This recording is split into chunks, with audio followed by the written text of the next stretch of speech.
भगवान श्री कृष्ण द्वैपायन व्यास देव जी पधारे और युधिष्ठिर जी को कहा कि भगवान श्री कृष्ण की प्रेरणा से मैं आया हूं। भगवान ने आदेश किया है कि हम तुम्हें प्रति स्मृति नाम की विद्या दें।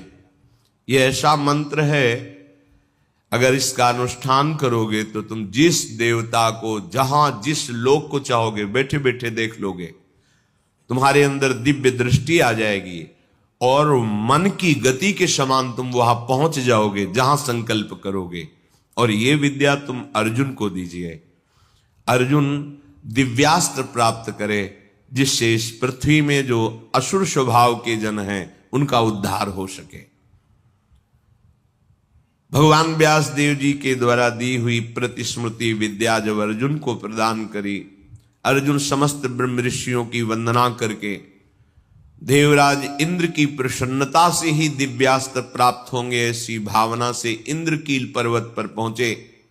वहां एक वृद्ध ब्रह्म ऋषि रूप में देवराज इंद्र ही बैठे थे। उनका तिष्ठ तिष्ठ, रुक जाओ, आगे मत जाओ। आगे अस्त्र शस्त्र ले जाने लायक देश नहीं है, यहां सब दिव्य सिद्धों का देश है। तुम अपना ये धनुष फेंक दो, ये तूणीर फेंक दो और सावधान होकर आगे जाओ। उन्होंने कहा नहीं, ये गांडीव धनुष परम पूजनी परम पावन है, मैं इसे तो नहीं फेंक सकता हूं। अगर इसे तुम फेंक दोगे तो जिस लोक का सुख चाहोगे वो सुख हम प्रदान करेंगे। नहीं, मुझे कोई लोक का सुख नहीं चाहिए। मैं जिस हेतु से जा रहा हूं उसमें इस अस्त्र की आवश्यकता है। यहां एक संकेत मिलता है कि अगर आपने लक्ष्य बना लिया है उच्च कोटि का, भगवत प्राप्ति, भजन करना, धर्म से चलना, सत्य से चलना, तो आपकी परीक्षा होगी। उस मार्ग से हटाने के लिए प्रलोभन आएगा। आपको उस प्रलोभन में अपनी निष्ठा को नहीं छोड़ना है। अगर छोड़ दिया तो गए। भय भी आ सकता है, भयानक भय आ सकता है, पर अगर आप अपनी निष्ठा पे रहे तो भय केवल दिखावा होगा, आपको दुख नहीं दे सकता। प्रकट हो गए देवराज इंद्र और कहा मैं कोई ब्रह्म ऋषि नहीं हूं, मैं त्रिभुवनपति देवराज इंद्र हूं। तुम अपनी निष्ठा में अचल रहे, क्या चाहते हो? तो कहा मैं आपके द्वारा दिव्यास्त्र चाहता हूं। वो तो तभी प्राप्त हो सकते हैं जब देवाधिदेव भगवान शंकर का दिव्य अस्त्र तुम्हें प्राप्त हो, उनका साक्षात्कार हो, फिर हम समस्त लोकपाल अपने अपने दिव्यास्त्र आपको दे देंगे।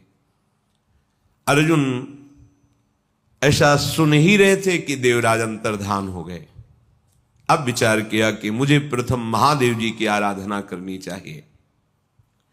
तपस्या के लिए दृढ़ निश्चय करके बड़ी उतावली के साथ चले और एक भयंकर कंटकाकीर्ण वन में पहुंचे, जहां समीप में सुंदर नदी प्रवाहित हो रही थी। हिमालय का शिखर है, पवित्र शीतल वायु चल रही है। उस स्थान के दर्शन करके मन में निश्चय हुआ कि यही भगवान शंकर की आराधना करेंगे। महातेजस्वी दृढ़ संकल्प वाले अर्जुन ने उस प्रदेश में तपस्या में संलग्न होने के लिए स्थान चयन किया और कुशा की लंगोटी लगाई। कुशा बहुत दुखद होता है, छू जाए तो त्वचा को चीर दे। लंगोटी लगाई और एक दंड समीप में रख लिया और अपने गांडीव धनुष और तूणीर को वृक्ष की डाल पे से टांग दिया और हाथ जोड़कर भगवान शंकर की स्तुति करके निरंतर भजन में लग गए। 1 मास तक 3 दिन 3 रात कुछ नहीं खाना, उसके बाद सूखा पत्ता लेकर के पाना। दूसरा मास 6 रात के बाद कोई फल ले लेना। तीसरा महीना 15 दिन 15 रात व्यतीत होने के बाद एक बार कुछ फल ले लेना।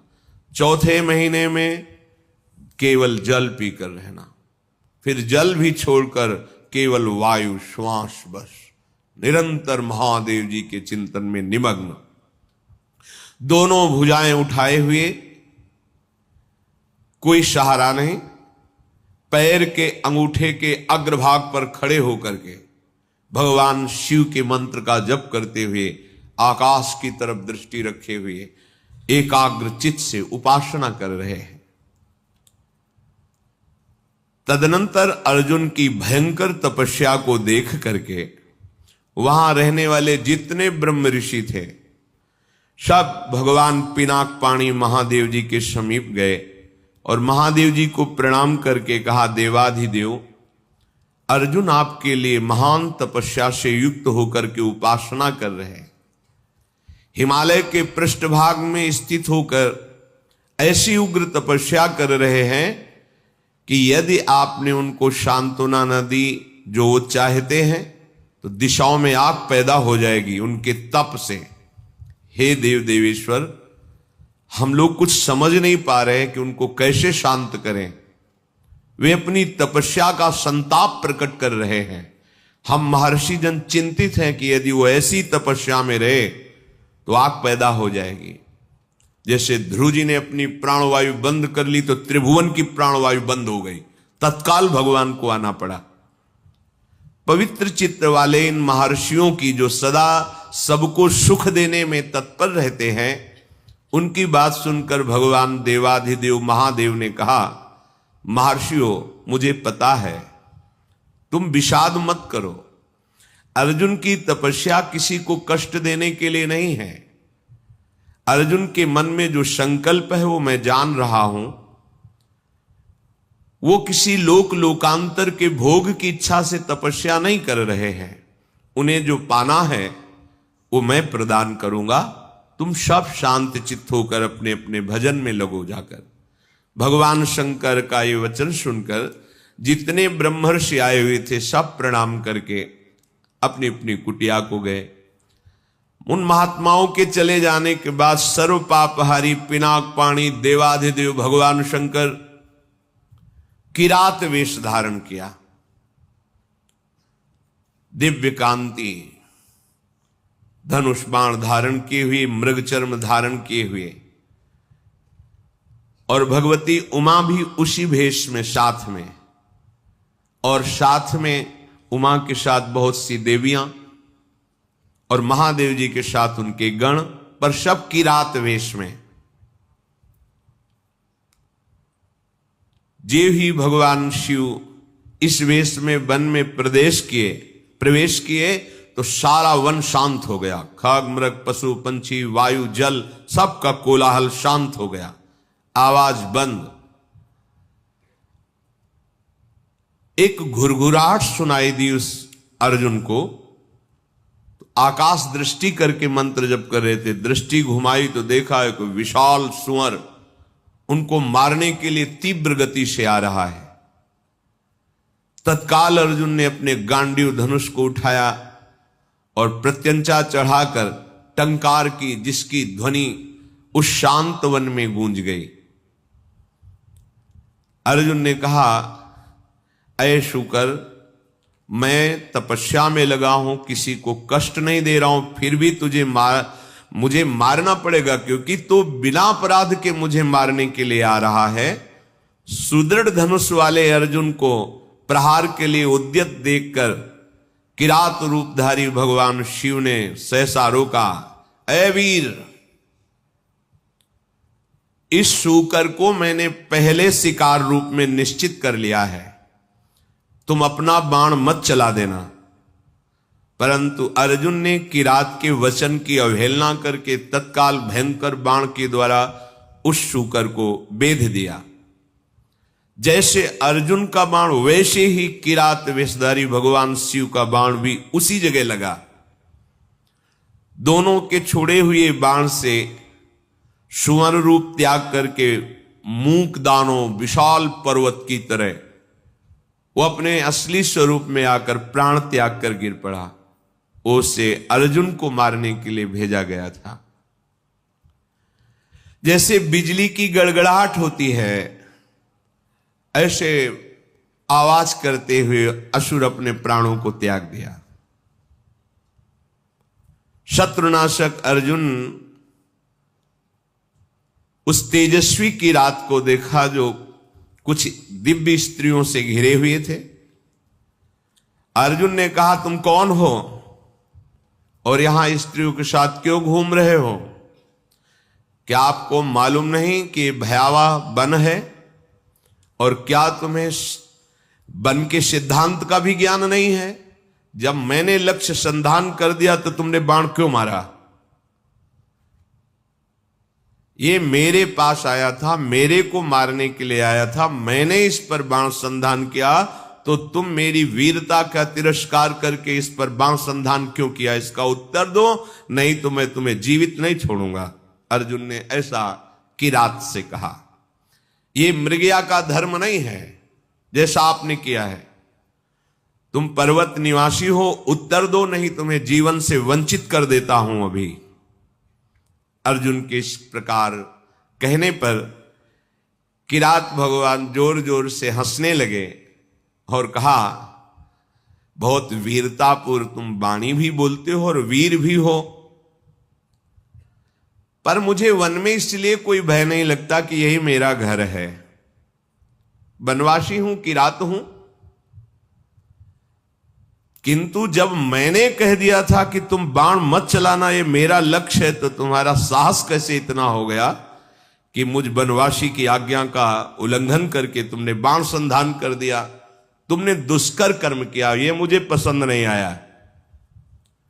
और तुम जो कहते हो कि मुझे जीवन से हाथ धोना पड़ेगा, तो पहले बल का निर्णय कर लेना चाहिए, फिर बाद में निश्चय होना चाहिए। तुमने हमारे बल का निर्णय तो किया नहीं। क्या तुम जानते हो हम में कितना बल है? किरात वेशधारी भगवान ने कहा।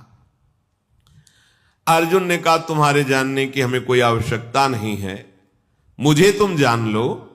मेरा नाम अर्जुन है, मैं गांडीव धनुष को धारण करता हूं, और जब गांडीव मेरे हाथ में हो तो त्रिभुवन में कोई ऐसा नहीं जो मुझे परास्त कर सके। ये हिंसक रूप धारण करके दैत्य मुझे मारने आया था, मैंने इसे मार गिराया, अपराध आपका है। आपने मेरे लक्ष्य पर बाण क्यों मारा? किरात वेशधारी भगवान बोले, मैंने पहले रोका था और बाण संधान करके मैंने मारा है, और तुम मेरे सामने वीरता की बात करो, इसलिए लगता है कि मुझे तुम्हें दंड देना पड़ेगा। अर्जुन ने कहा, ऐसा कौन है त्रिभुवन में जो मुझे दंड दे? हमें लगता है कि तुम्हें प्राणों से कोई प्यार नहीं है, तुम्हें प्राणों से हाथ धोना पड़ेगा। भगवान ने कहा, तुम्हें बल का घमंड है क्या? तुम दूसरों को निर्बल समझते हो क्या? हमें लगता है तुम्हें शक्ति का और बल का गर्व है। तो धैर्यपूर्वक हमारे सामने तुम अपना बल प्रदर्शन करो, मैं खड़ा हूं। पर जब मैं बाण छोड़ूंगा तो तुम खड़े नहीं रहोगे। किरात की ये बात सुनकर अर्जुन को बड़ा क्रोध है कि एक वनवासी किरात हमको ललकार रहा है। तत्काल भगवान शिव का ध्यान करके बाणों का संधान प्रारंभ किया। जितने भी बाण जा रहे हैं उस कोई घाव नहीं पैदा करे, सब लीन होते जा रहे हैं। और बार बार किरात कह रहे और संधान कर। अर्जुन को समझ में नहीं आ रहा कि आज तक तो ऐसा नहीं हुआ। बाण गया, अक्षय तूणीर है, बाण गया, लक्ष्य वेदा तूणीर पे आ गया है। ये तो लीलता जा रहा है। बाण जहां जा वो अंतर्ध्यान उन्हीं के शरीर में होता जा रहा है। अर्जुन ने बाणों की वर्षा, झड़ी लगा दी। भगवान जो किरात वेश में कोई चेष्टा नहीं कर रहे, जहां बाण जाता है वहीं समा जाता है, अंतर्धान हो जाता है। 48 मिनट तक बाणों की झड़ी लगाते रहे, कोई खरोच भी नहीं और एक भी बाण वापस नहीं हुआ। सारी बाण वर्षा व्यर्थ देखकर अर्जुन को बड़ा आश्चर्य हुआ और कहने लगे, धन्य है किरात, धन्य है। वास्तविक मैंने ऐसा वीर नहीं देखा तुम्हारे जैसा। हिमालय शिखर के समान तुम निश्चल खड़े हो और महाप्रचंड गांडीव धनुष से छूटे हुए बाण तुम्हें तनिक व्याकुल नहीं कर पाए।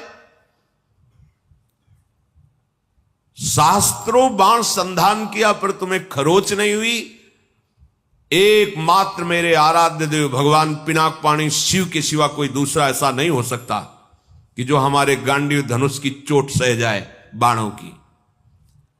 और यदि तुम रुद्रदेव से भिन्न हो तो अब मैं जितने मंत्र जानता हूं, अस्त्र जानता हूं, सबका प्रयोग करके तुम्हें नष्ट कर दूंगा। अर्जुन ने जैसे आग्नेय अस्त्र मिले हुए थे, उन सब अस्त्रों का प्रयोग भगवान शिव पे किया। सैकड़ों दिव्य अस्त्रों का प्रयोग किया, पर सब अंतर्धन जा करके शांत हो जाते हैं। भगवान किरात वेशधारी हंसते हुए बोले, और करो, और बाणों का संधान करो। अर्जुन ने देखा अब तुणीर में एक भी बाण नहीं रह गया, तो उन्होंने विचार किया कि भगवान अग्निदेव जी के द्वारा ये दिए हुए खांडोप्रस्थ जलाने के लिए तुणीर थे, इनका अक्षय शब्द नाम है, अर्थात कभी खाली ही नहीं होंगे। तो कर्तुम अकर्तुम अन्यथा कर्तुम सर्व समर्था सा ईश्वर, देवों के भी देव महादेव, एक भी बाण तुणीर में नहीं बचा, सारे बाण नष्ट हो गए। अब मैं क्या करूं? ये तो मेरे बाणों को ही लील जा रहा है, तो मैं इस प्रचंड बलशाली धनुष के प्रहार से मारूंगा, धनुष की कोटि से। ऐसा विचार करके अर्जुन ने अपने प्रचंड गांडीव धनुष से प्रहार किया। गांडीव धनुष भी लीन हो गया किरात के शरीर में। कूद पड़े अर्जुन और अपने घूंसे से प्रहार किया। भगवान शिव शांत खड़े हैं। एक तलवार थी अर्जुन के पास जो पर्वतों को भी काट सकती थी। भगवान शिव पे मारा तो कुंठित होकर गिर गई, कहीं खरोच भी नहीं। बड़ा कि आखिरकार अब कैसे इन पर विजय प्राप्त करें। किरात रूपधारी जो भगवान थे, भगवान ने कहा भी वृक्ष है, शिला है, इनसे प्रहार करो। कुंती कुमार अपने बल से पर्वत की शिलाएं उठाकर प्रहार करते हैं, कोई फर्क नहीं। अब भगवान शिव ने कहा हो गया, अब हम प्रहार करते हैं, तुम सहो। दौड़ करके किरात ने अर्जुन को अपनी भुजाओं में फंसाया और मुष्टि प्रहार किया। बड़ा भयंकर शब्द हुआ, अर्जुन का अंग अंग टूटने लगा भगवान शिव के घूंसे के प्रहार से, मानो उनकी भुजाओं में मूर्छित हो रहे हैं। देवादिदेव महादेव जी के अंगों से फिर भी प्रयास करके वो लड़ रहे हैं। एक एक अंग उनका टूट रहा है। वो मन में विचार करे, आज तक ऐसा वीर हमने नहीं देखा जो मुझे थकित कर दे। युद्ध में अर्जुन कभी श्रम को प्राप्त नहीं होते कि अब मैं थक गया हूं, ऐसा कभी नहीं। भगवान शंकर भुजाओं से भली भांत, कितना सौभाग्य है, नियंत्रित किए हुए हैं। और अर्जुन को जहां मूर्छा छूटती तब फिर एक घोंसा जबाते हैं, फिर वो उंगली की भुजाओं में 2 घड़ी तक अर्जुन पिटते रहे। फिर उनका देखो, मुझे थोड़ा समय दे दो, अगर तुम युद्ध के नियमों को जानते हो तो मैं कह रहा हूं थोड़ा समय दे दो, फिर मैं तुमसे युद्ध करूंगा। छोड़ दिया, और करके देख लो। तत्काल वहीं की मिट्टी एकत्रित की और उसे लिंगाकार किया। बन था ही, कुछ पुष्प लिए, माला और पुष्प, और हाथ जोड़कर भगवान शंकर की आराधना की, भगवान शंकर का स्तवन किया। पशूनां पतिं पापनाशं परेशं गजेन्द्रस्य कृतिं वशानं वरेण्यं जटाजूट मध्ये स्फुरद्गांगवारिं महादेवमेकं स्मरामि स्मरारिं महेशं सुरेशं सुरारार्तिनाशं विभुं विश्वनाथं विभूत्यंगभूषं विरूपाक्षमिन्द्वर्को वह्निर्ति नेत्रम सदानन्दमीडे प्रभुं पंचवक्तं गिरीशं गणेशं गले नीलवर्णं गवेन्द्राधिरूढं गणातीतरूपं भवं भास्वरं भस्मनाभूषितांगं भवानी कलत्रं भजे पंचवक्तं शिवाकांत शंभो शशांकार्धमौले महेशानशूलिन जटाजूटधारिन त्वमेको जगत व्यापको विश्वरूप प्रसीद प्रसीद प्रभो पूर्ण रूप।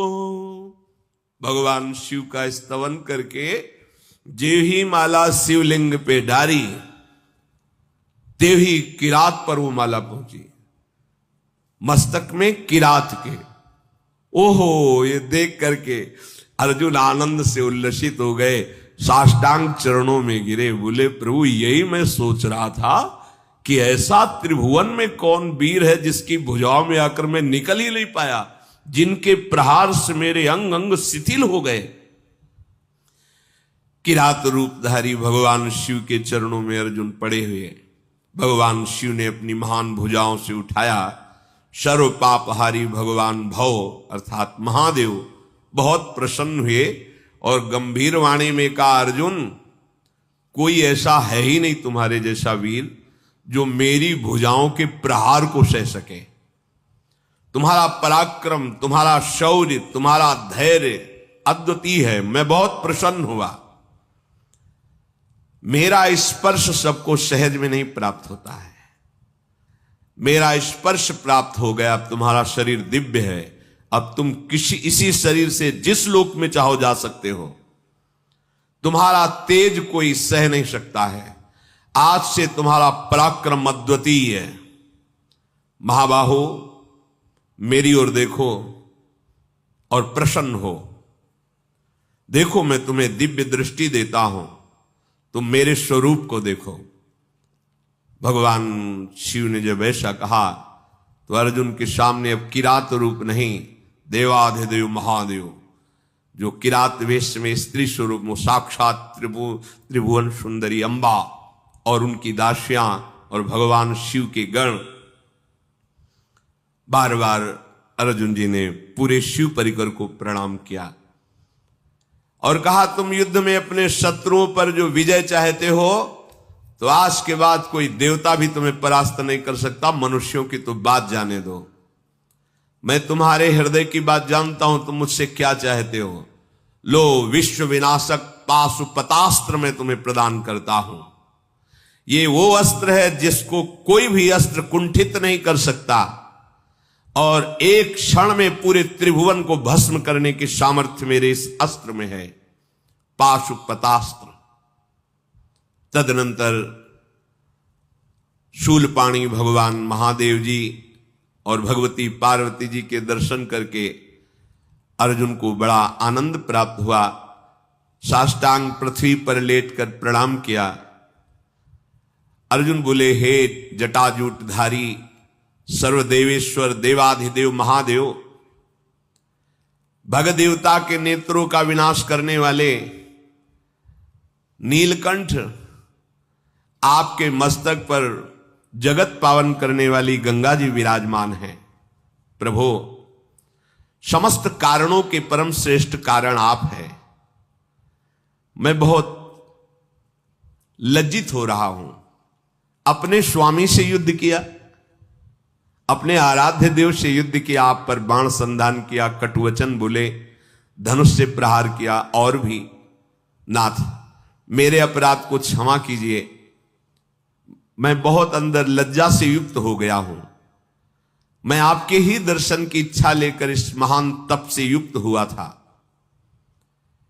हे देव देवेश्वर, संपूर्ण जगत आपकी वंदना करता है और मैंने आप पर प्रहार किया, फिर भी आप प्रसन्न हैं। नाथ, मुझे बहुत अंदर से लज्जा आ रही है। मैंने जो आपके सामने साहस दिखाया, ये मेरा अपराध है। प्रभु, अनजाने में मेरे से अपराध बन गया। हे शंकर, मैं आपकी शरण में हूं, मेरी धृष्टता को क्षमा कर दीजिए। महातेजस्वी भगवान वृषभध्वज ने अर्जुन का हाथ पकड़ा और हंसते हुए कहा, अपराध थोड़ी है, कोई मैं शिव रूप से तुम्हारे सामने थोड़ी था, मैं तो किरात रूप से था, तुम्हारा कोई अपराध नहीं, वीर का यही धर्म है। फिर भगवान शिव ने दोनों भुजाओं से खींचकर देवी हृदय से लगाया तो जितने अर्जुन की पीड़ा और घाव थे सब शांत हो गए। देवादिदेव महाजी बोले, अर्जुन, तुम भगवान श्री कृष्ण के शरणागत और प्रिय सखा हो, मैं तुमसे बहुत प्यार करता हूं। जो भगवान श्री हरि का भजन करते हैं, भगवान शंकर अहेतुकी कृपा उन पे अपने आप करते हैं।